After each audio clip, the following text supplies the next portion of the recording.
Talk TV, fallait pas nous laisser rentrer en direct du Canal 93 où se déroulera notre premier concert le samedi 3 février 2024. Venez nombreux.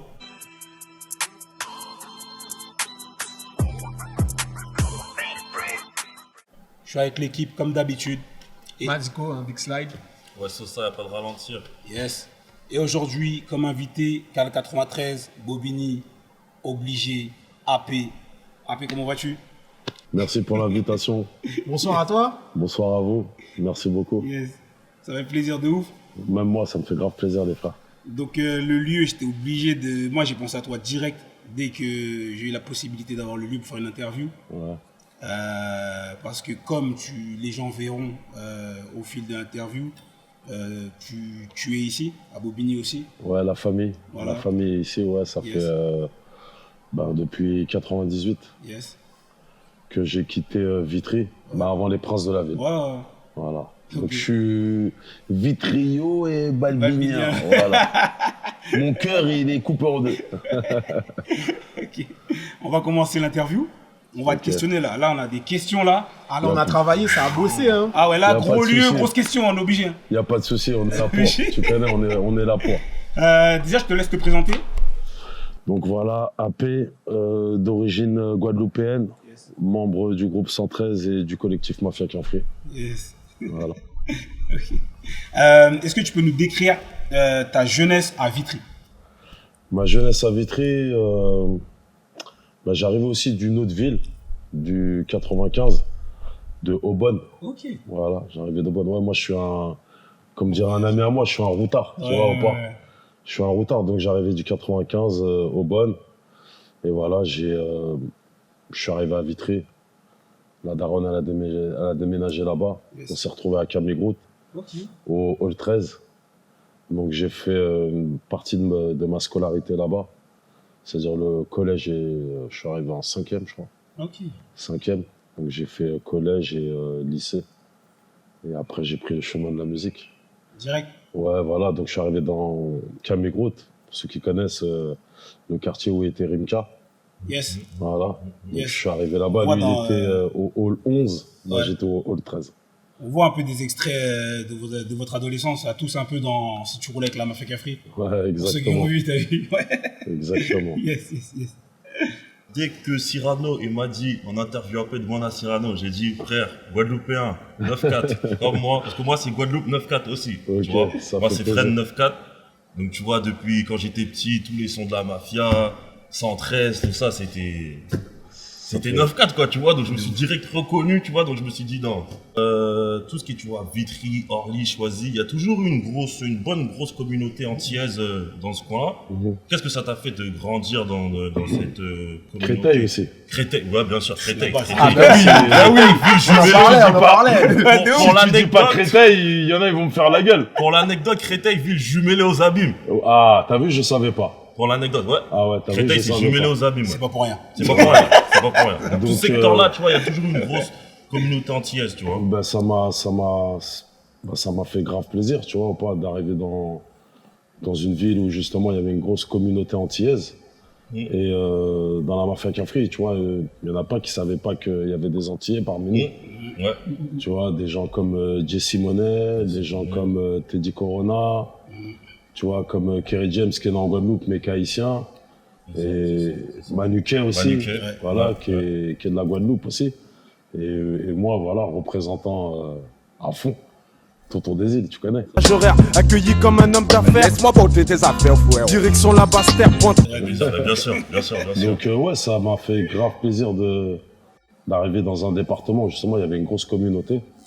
Et Avec des gens qui te ressemblent. des gens qui me ressemblent et qui m'ont aussi soulevé aussi. Tu vois, qui m'ont porté. Tu vois pas? Le fait que quand j'avais fait Tonton des Îles dans les Princes de la Ville, ben, ils se sont reconnus direct. Donc ouais, obligé. Bon. Obligé. Bon, AP, Dis-moi. quel est ton attachement avec la culture antillaise? C'est quoi ton attache à part celle de tes origines, au quotidien, parce que tu es issu de... Je suis né en France, ouais, Ouais, je suis né en France. tu es né en France, tu as vécu beaucoup dans le 94. Quels sont les repères qui t'ont permis justement de t'accrocher à la culture en dehors des parents, tout ça?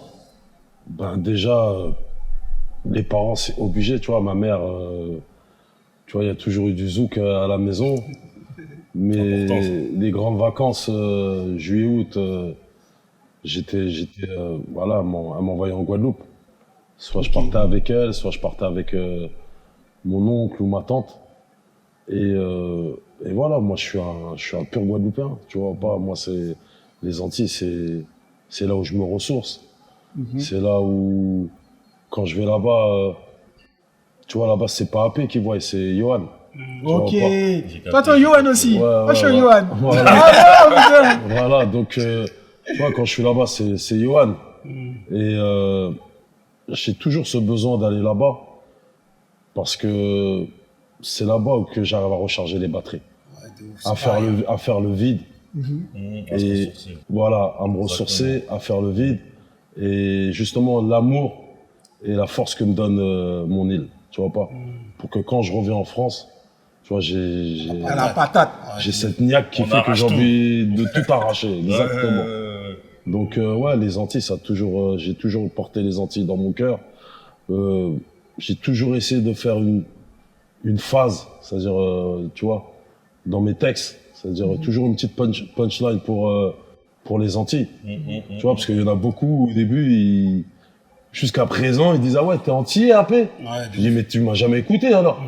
Tu vois vrai. pas, j'ai C'est fait clair, Tonton c'est des clair, îles. c'est clair. J'ai toujours essayé de dédicacer justement les îles, que ça soit voilà. De toute façon moi c'est la Guadeloupe, mais la Martinique, la Guyane, tu vois ce que je veux dire, clair, c'est clair. toutes les Antilles françaises. En plus, c'est intéressant ce que tu dis parce que tu vois, tu dis que t'as pas écouté mon, t'écoutes pas mes sons en fait. Mais en fait, le truc, c'est qu'en fait, en plus, tous les Antillais de la mafia, quand t'écoutes leurs sons en plus à l'époque, c'est pas comme s'ils le revendiquaient pas. Hein. Ouais. Ils le disent tous, hein, à peu près. Tu vois, au moins une petite, comme tu disais, un petit On a big up, toujours, tu vois. tu vois, parce que mafia Quinfri, donc mafia africaine, tu vois ou pas. Donc ils pensaient que à la base il y avait que des gens d'Afrique et tout ça, mais justement il y avait des Antillais aussi à l'intérieur. Bien sûr, Tu bien vois, sûr. Bien sûr. On était là et justement on portait le drapeau comme il C'est faut. ça. Clairement. On va parler un petit peu de ton arrivée avec le 113. Ouais. Donc, déjà, explique parce qu'on a beaucoup de jeunes, ils savent pas c'est quoi le 113, ils savent pas c'est quoi la mafia Quinfri.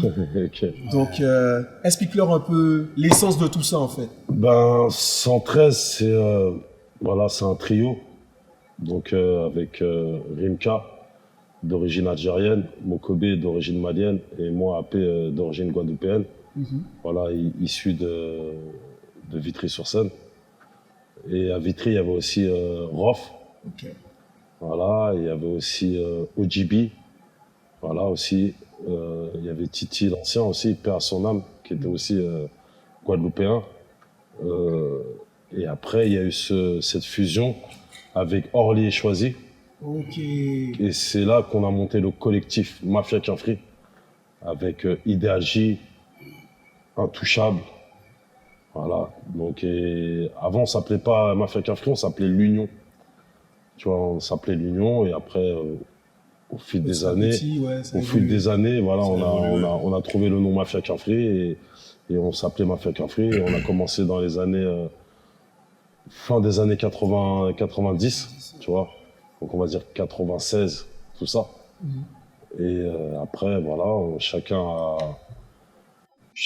nous, on s'est fait connaître avec l'album Prince de la Ville, 113. On est jeunes et ambitieux, parfois vicieux. Où tu dis que tu peux être le prince de la ville si tu... Voilà. Auparavant, on avait sorti un album en 98, Ni barreaux, ni barrières, ni frontières. Foodstar, négro, photo, c'est le type du ghetto, je répète. Voilà, qu'on avait sorti en indépendant et à cette époque, on avait fait un gros carton.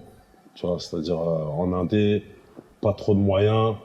C'est ce qui a amené après à la signature avec Universal, du coup. Avec Sony. Au Sony, ouais. Mais je vais donner une petite anecdote, justement, pour la signature, elle n'a pas été si facile que ça. Qui fait que on avait terminé l'album Prince de la Ville, parce qu'on avait eu un gros succès avec Ni barreaux, ni barrières, ni frontières. On avait un morceau qui était passé sur Skyrock, tout ça. À l'époque, on avait vendu plus de 35 000 CD. Tu vois, on n'était pas dans le C'est pas stream. rien à l'époque. Hein. Ouais, là, on n'est pas dans le stream. On n'est pas CD. dans les 0,00 Première semaine et tout. euro. Exactement. Un centime d'euro. Un centime d'euro. ouais. Tu vois, avant, Avant c'était, qu'on Même 98, c'était les francs encore carrément. voilà, Ah c'était oui, les ouais, francs, ouais. exactement. Donc voilà, c'était le CD. Donc on avait vendu déjà plus de 30 000 CD, ce qui était énorme dans l'industrie, qui fait que on a enchaîné direct un autre projet, grâce à DJ Mehdi aussi, paix à son âme, le DJ de Ideal J. C'est lui qui a cru en nous, qui a cru en 113. Donc, pour revenir à l'anecdote, c'est qu'on avait terminé le projet Prince de la Ville. Et justement, ça a été très, très compliqué de trouver une signature. Ah ouais. Voilà, t'as vu, les gens, quand ils regardent aujourd'hui, quand on en parle, Ouais, on se dit même c'est toi, facile. même toi, tu pensais que c'était facile. Pour moi, c'était Tu vois, alors acquis, qu'on quoi. a fait, on a fait le tour des maisons de disques et au final, personne ne voulait de ce projet-là. Ah Mais ouais. comme il était, Ah ouais. avec Tonton du Bled, Tonton des Îles, Jackpot 2000, Mais tous, non. tous ces gros titres-là. Tu vois pas, tous ces gros titres-là. Et au final, on a fait une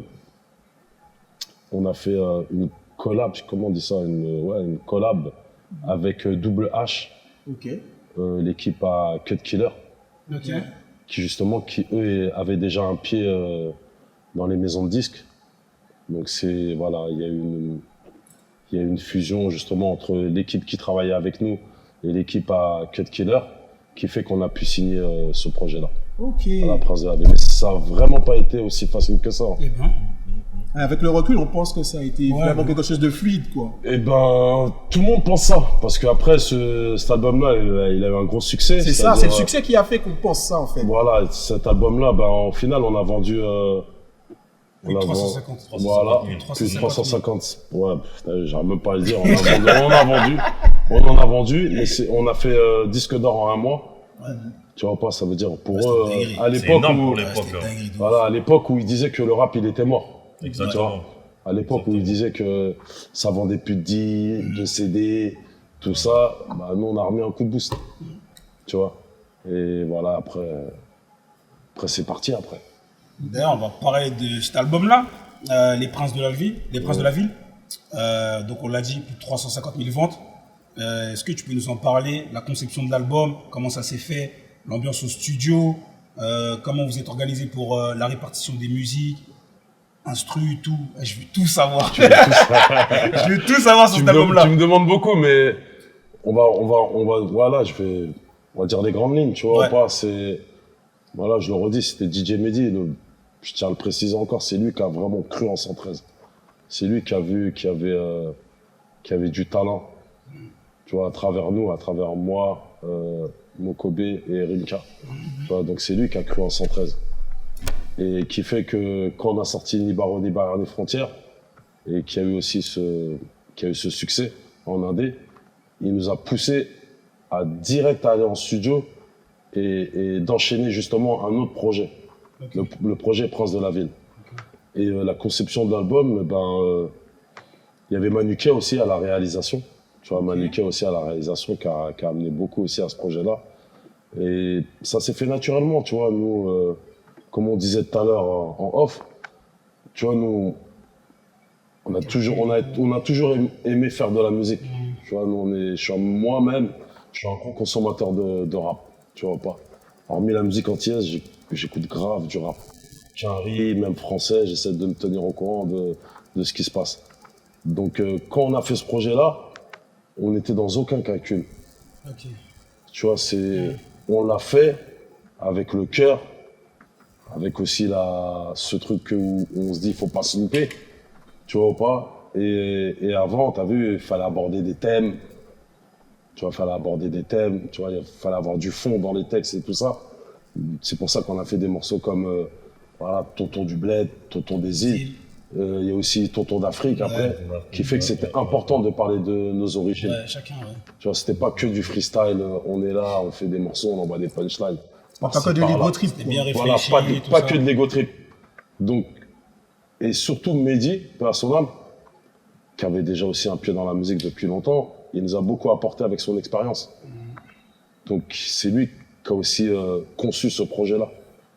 Est-ce que tu peux dire qu'il a été un peu le DA de tout ça? Ben, c'est même pas, c'est lui qui a été le DA de tout ça, tu vois. Chef d'orchestre. Tu vois, c'est lui chef d'orchestre, il nous a fait poser sur des musiques à plus de 100 BPM, qui avant, tu sais, aux sonorités électro. Ok. Tu vois, avec des sonorités électro, qui avant, tu vois, c'était un peu bizarre dans le rap, ça. Tu vois, et lui, il nous a amené ce truc-là. Il a été un petit peu avant-gardiste sur le sujet. Il a toujours été avant-gardiste. Tu vois pas, il a toujours été avant-gardiste. Et ça, on peut que le remercier. Parce que, t'as vu, nous, à notre époque, on est jeunes, on est là, on écoute que du rap carry. Ouais, que du rap dur de New Tu York. vois, que du dur. Tu sais, nous, c'est tout ça. l'époque de Wu-Tang, Biggie, Tupac, voilà, Mobb Deep, tous ces trucs-là. Donc nous, voilà, nous, on veut que cracher dans le micro, frère. On veut que envoyer notre haine. Tu vois, mais au bout d'un moment, tu vois, 113, c'est aussi, c'est le groupe du peuple. Ouais. Tu vois, c'est le groupe du peuple. Donc, il fallait qu'on ramène aussi un peu de réflexion aussi dans nos lyrics. Ouais. Tu vois, de faire gamberger les gens. Gamberger les jeunes aussi, qui avaient notre âge. Tu vois, parce que nous, on vient de quartiers un peu difficiles. Donc, nous, on n'était pas là à que revendiquer le mal. C'est vrai. Tu vois, on n'était pas là à que revendiquer le mal. Nous, c'est justement à travers ce mal-là, des fois, il y a du bien aussi. Tu vois, dans les quartiers, tu vois, les gens, ils montent les quartiers du doigt. Il n'y a pas que de mauvaises choses. Voilà, il n'y a pas que de mauvaises choses. Et nous qui avons vécu justement dans ces quartiers-là, c'est ça qu'on voulait montrer aux gens. Tu vois pas? C'est pas que des dealers, des gens malsains. Il y a des pères de famille qui vont travailler. Tu vois, il y a des gens. Ça se ressent dans vos textes. Voilà, et moi, comme je dis. apporter un peu de paysage. Obligé, et comme je dis, t'as vu, si tu vois quelqu'un en bas du hall en train de dealer, il le fait peut-être par nécessité. Tu vois? Un exemple aussi, il y a des gens, ils ont bac plus, je sais pas combien. Ouais. Ils se retrouvent à, je sais pas, faire le ménage ou un métier qu'il n'aurait pas voulu faire. Ils se retrouvent au McDo. C'est clair. Tu vois, alors qu'ils ont bac plus. Tu vois ou pas? Donc tout ça, justement, on voulait aussi le retranscrire à travers nos morceaux, nos textes, tu vois. Parce que le rap aussi, c'est de l'émotion. Beaucoup d'émotions. Voilà, beaucoup d'émotions. Mais comme je dis, il faut savoir les gérer des fois. Tu vois, il faut savoir les gérer. Il faut doser. Mais voilà, c'est un peu ça. Et avant de changer de question, je tiens à dire un truc. Merci pour le refrain et le son. Ambitieux, parfois vicieux. Faut que tu dises que tu veux être le prince de la ville si tu veux. Voilà, ça c'est un son. Quand tu veux. Quand tu veux. Voilà, ça c'est. Ben justement, tu vois, par exemple, tu parles des princes de la ville, tu vois. Le morceau, même le refrain, juste le refrain, voilà, il dit que tu peux être le prince de la ville si tu veux. C'est-à-dire que si nous on peut le faire, toi aussi tu peux le faire. Ah ouais. Et peu importe que tu sois jaune, vert, blanc, noir, tu vois pas. Faut pas se mettre des barrières. C'est pas parce que tu viens des quartiers que tu te mets des barrières. Tu vois, regarde, nous, j'aurais pu finir, je sais pas où, tu vois pas, peut-être dans du sale, tu vois, comme dans du propre aussi, tu vois ou pas. Mais voilà, faut se donner envie déjà, tu vois, faut avoir envie de le faire et de ne pas se mettre des barrières. C'est juste ça. Et c'est pour ça que des morceaux comme Prince de la Ville, justement, il y a beaucoup de gens que je peux croiser dans la rue, ça leur a apporté, ça les a aidés justement dans leur adolescence, tu vois pas. Ah, des gens, ça fait partie, hein. Tu vois, des gens, J'ai fait du harcèlement avec ce son. tu vois, des gens aujourd'hui qui ont mon âge et c'est ce qui est bien justement avec 113, c'est qu'il y a plein de morceaux à nous, même des gens qui étaient en prison, ils me disaient, je te jure, rappé, quand j'écoutais vos morceaux, ça nous a donné de la force pour ne pas baisser les bras. Le paysage. Tu vois ou pas, voilà. Tu vois, pour ne pas baisser les bras. Et ça fait grave plaisir. Tu vois pas. Tu te dis, le mec, il est en prison ou je sais pas, il est en train de. C'est difficile, en gros, t'éclaires un peu. Voilà, Ouais. il vit des Ça, moments c'est difficiles. Ouais. Et juste avec, en écoutant, tu vois, la musique, c'est un divertissement. Ouais. Donc, juste en écoutant un morceau, si ça peut lui redonner de la force, ben voilà, on a gagné, tu vois ou pas. C'est vrai. Et avec le recul, maintenant, là, ça fait plus de combien de temps là? Ouais, puis 10 ans, 15 ans. 20 Là, ans, on on a va 20 dire. là maintenant. 20, Maintenant, on a 20. 20, Avec le 25 recul, même. 25 maintenant. Parce Ouais. que, avec le recul, tu te dis, on a fait un truc de ouf. Parce Bah, qu'au moment où tu écris maintenant. Exactement. Maintenant, je le vois avec la longévité. C'est-à-dire que je vois même, je croise des petits jeunes de 20 ans qui me parlent des Princes de la Ville. Je dis, mais t'étais pas né, toi. Comment tu peux me parler de ça, toi? Tu me dis un peu lourd le morceau. Tu vois? C'est que il y a des gens qui ont fait le boulot, qui ont fait la Ouais, qu'on passation. transmet, Ouais. Voilà, tu vois, qui ont fait la passation, qui fait que leur grand frère ou leur grande sœur ou leurs parents, ils leur ont fait écouter. Et eux, aujourd'hui, ils sont là et ils me remercient pour ce boulot-là, tu vois, que j'ai fait avec mon groupe, avec le collectif. Et ça fait grave plaisir. Tu vois, comme je dis, tu vois, le rap, c'est pas un sprint. Tu vois, la musique, en général, c'est pas un sprint. C'est une course de fond. Tu vois ou pas? Regarde, aujourd'hui, on est là. Je pensais pas, tu vois, pas qu'on aurait pu parler de ça. Tu vois, l'album, il est sorti en 99. Aujourd'hui, tu me parles d'un projet qui est sorti en 2024. Ça veut dire en 99. Ça fait, tu vois, pas plus de 20 ans. Et il y a encore que des bons retours. Ça peut que faire plaisir, frérot. Je vais pas te mentir. Merci, les gars. Merci à vous. Merci à vous. Merci à vous. Mais du coup, à quel moment de 113 il a rejoint Mafia Cafri? Du coup, comment la connexion s'est faite en fait? Ben, la connexion, elle s'est faite. Voilà, la connexion, elle s'est faite parce qu'il y avait Rof qui traînait beaucoup vers Orly, tout ça, qui était justement avec l'équipe d'Idéalgie et tout ça, qui fait que c'est lui qui a fait cette connexion-là. Il y a aussi Manuquet aussi qui a apporté beaucoup aussi à ça. Et dans Idéalgie, il y avait un gars de Vitry aussi qui s'appelait Rocco, tu vois, qui faisait les bacs, justement. Voilà. Qui fait que voilà, il y a eu cette fusion entre Orly et Choisy. Tu vois, donc ça s'est passé, c'est passé vers 95, 96, tu vois ça. Tu parles de mon année de naissance. Non, mais tu vois ce que je veux dire, c'est-à-dire que non, on avait, tu vois, on avait rien sorti encore. Les seules personnes qui sortaient des disques ou des morceaux, c'était Idéalgie, tu vois. Donc nous, on est vraiment une bande de potes, tu vois. On a toujours été une bande de potes, on traînait ensemble, tout ça. Le truc qu'on avait en commun, c'était vraiment cet amour pour la musique. Et voilà, on faisait des bêtises, on va pas détailler. Oui, normal. Ceux qui ont compris le jeu de mots, on va pas détailler. Voilà.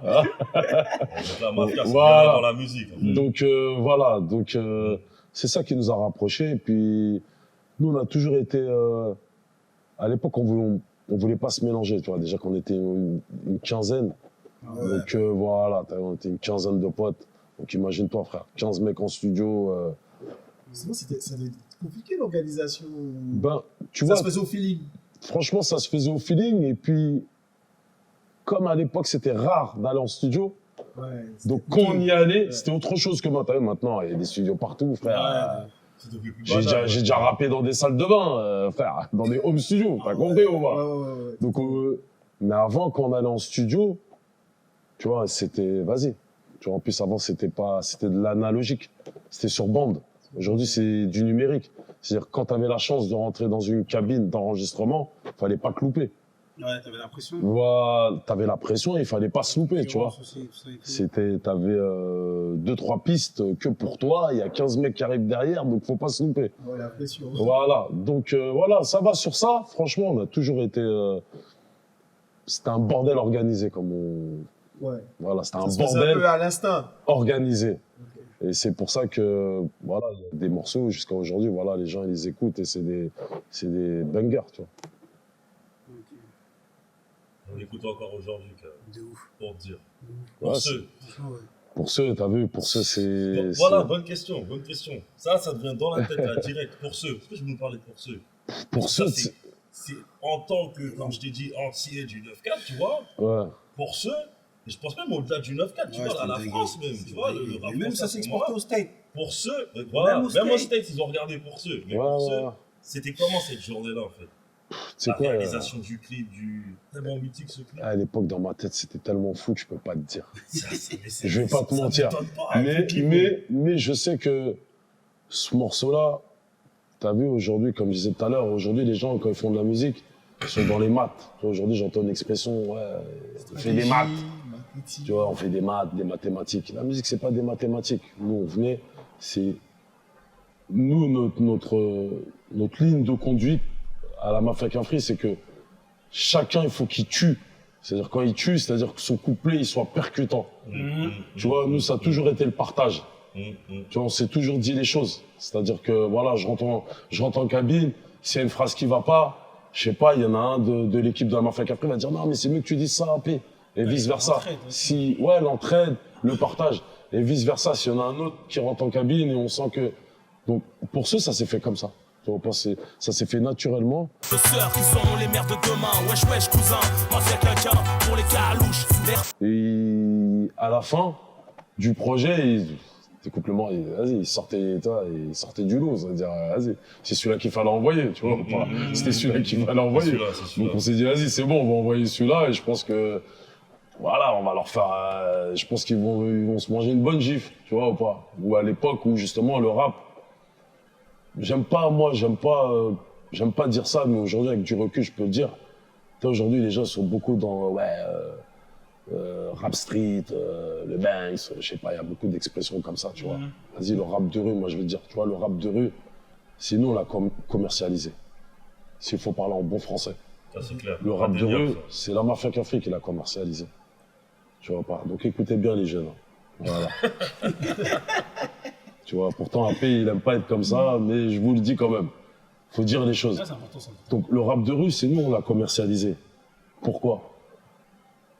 Parce que avant, il y avait pas beaucoup. Nous, il n'y a pas de groupe sur lesquels on écoutait et on se reconnaissait.